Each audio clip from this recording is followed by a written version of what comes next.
네. 앞으로 500가구 이상 신축 아파트 단지에는 지자체가 운영하는 다함께 돌봄 센터 설치가 의무화될 가능성이 높다고 합니다. 최근 국토교통부가 국민생활 불편 해소를 위해서 이 온종일 돌봄 확대를 위한 아파트 주민 공동시설 활용 방안 등을 담은 주택 건설 기준 등에 관한 규정 규칙의 개정안을 입법 예고했는데요. 오늘은 이 소식에 대해서 자세히 알아보도록 하겠습니다. 울산공익법률원 설립준비위원회 이승진 위원장 자리에 있습니다. 안녕하세요. 네, 안녕하세요. 네. 자, 이 앞으로 신축 아파트에는 의무적으로 다함께 돌봄 센터가 설치될 가능성이 높다고 했는데요. 네네. 이 정부 안부터 먼저 살펴볼까요? 네, 이번에 국토교통부가 내놓은 이 온종일 돌봄 확대를 위한 아파트 주민 공동시설 활용 방안에 따르면 앞으로 이 500가구 이상 신축 아파트 단지에는 다함께 돌봄 센터를 의무적으로 설치하도록 되어 있습니다. 네.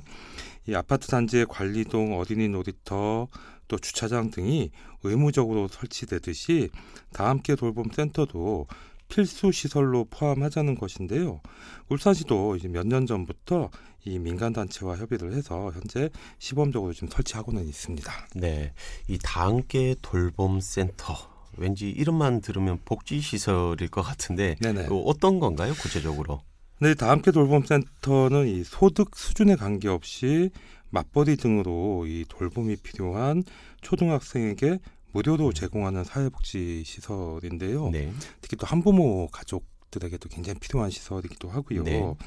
최소 66제곱미터 이상의 전용 면적을 확보하면 지방자치단체가 시설 설치비와 기자재 구입비를 비롯해서 종사자 인건비라든가 운영비 등을 지원하게 되어 있는데요. 네. 이 국토교통부에서 밝힌 바와 같이 아이들의 이동 편의와 또 안전을 최우선으로 고려했을 때 다함께 돌봄센터의 최적지는 결국 공동주택단지, 그러니까 쉽게 얘기하면 아파트 단지라는 것에 정책적인 공감대가 이루어지고 있는 것으로 보여집니다. 네. 그러면 이 아파트라고 하니까 약간 공동 육아실, 뭐 동네 어린이집 약간 네네. 이런 느낌이긴 하네요. 네. 자, 그 앞서 이 울산에서도 시범 운영을 하고 있다고 했는데 뭐 어떻게 되고 있나요? 네, 일단 학교 밖에 일정한 공간을 두고 돌봄 서비스를 제공하는 사업을 이 정부와 지자체가 시범적으로 시행하고 있는데요. 이 설치 공간을 무상임대로 확보해야 해서 이 적극적으로 확대하기가 좀 쉽지 않은 상황이라고 합니다. 네.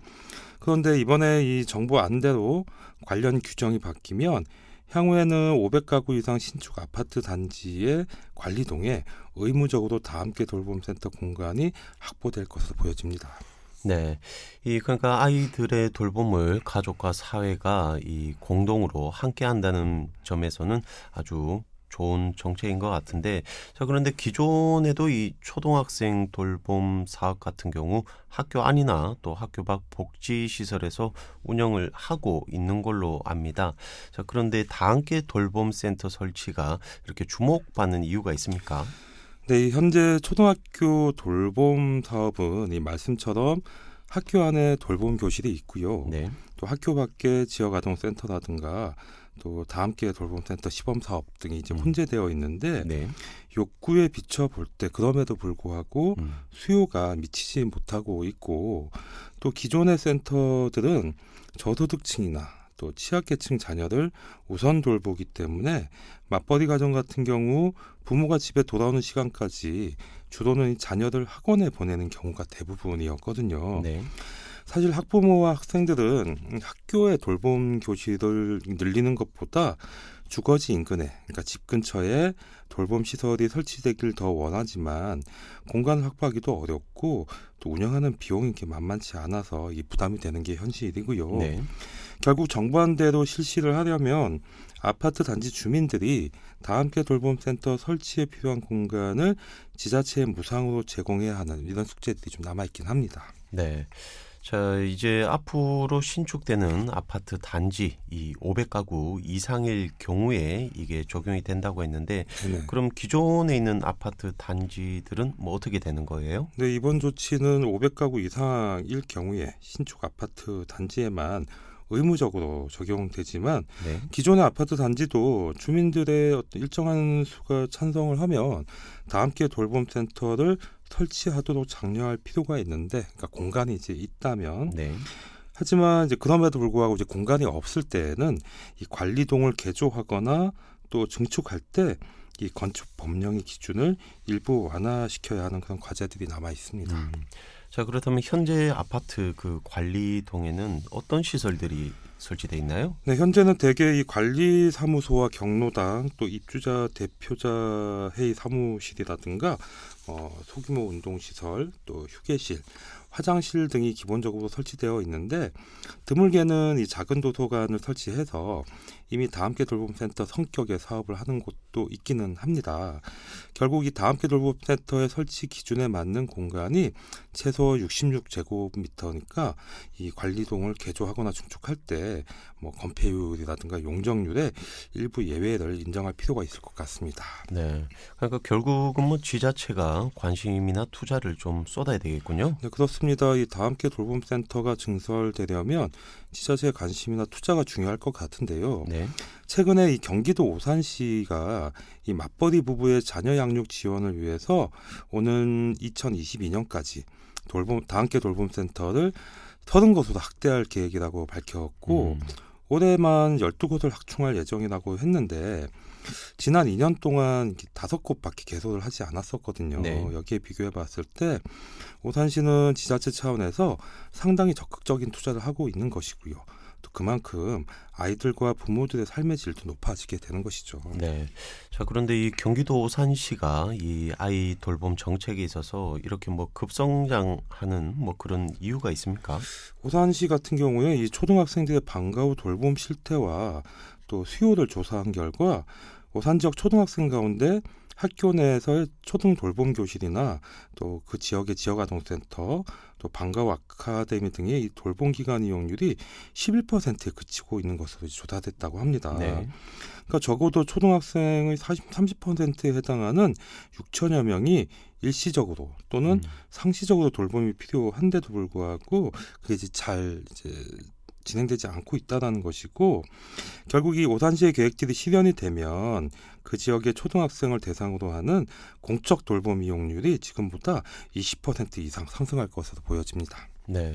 이렇게 경기도 오산시가 하는 걸 보면 이 울산시와 각 구군도 뭐 이런 실태 조사부터 하고 조금 더 적극적으로 사업을 추진하면 좋겠다라는 생각도 드는데요. 네, 그렇죠. 네. 그런데 이런 시설 설치 같은 뭐 인프라 확충도 중요하지만 이 돌봄 사업 정보를 좀 종합적으로 검색할 수 있는 그런 시스템 같은 것도 갖춰져 있나요? 네, 결국 이 사회복지 시설은 말씀처럼 인프라와 이 시스템 구축이 맞물려 돌아가야 하는데요. 네. 지금까지는 그렇지 못했던 게 현실이었고요. 근데 마침 이번에 이제 행정안전부가 부모나 보호자가 이 초등학생 돌봄을 위해서 관련 시설을 일일이 찾아보고 또 방문해서 신청하는 번거로움을 없애기로 했는데요.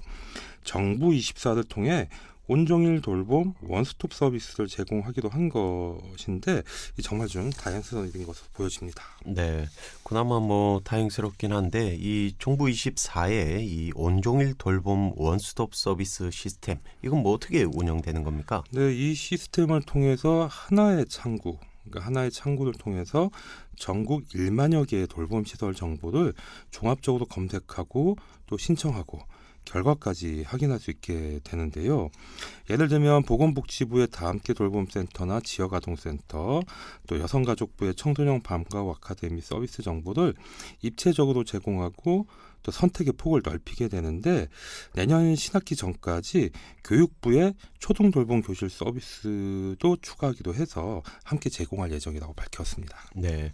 그렇게 되면 다함께 돌봄 센터를 모든 아파트에 의무적으로 설치하지 않아도 이 학교와 가까운 지역은 학교에서 또 청소년 기관이 가까운 지역은 청소년 기관에서 운영하는 프로그램을 이용하면 되겠군요. 네, 맞습니다. 특히 지역아동센터의 경우에는 상대적으로 이 저소득층이나 이 취약계층을 대상으로 한다는 점에서 낙인감이 생길 수도 있기 때문에 굳이 다함께 돌봄센터를 새로 설치할 게 아니라 지역 아동센터가 그 역할을 하도록 대상자를 넓히면 되는데요.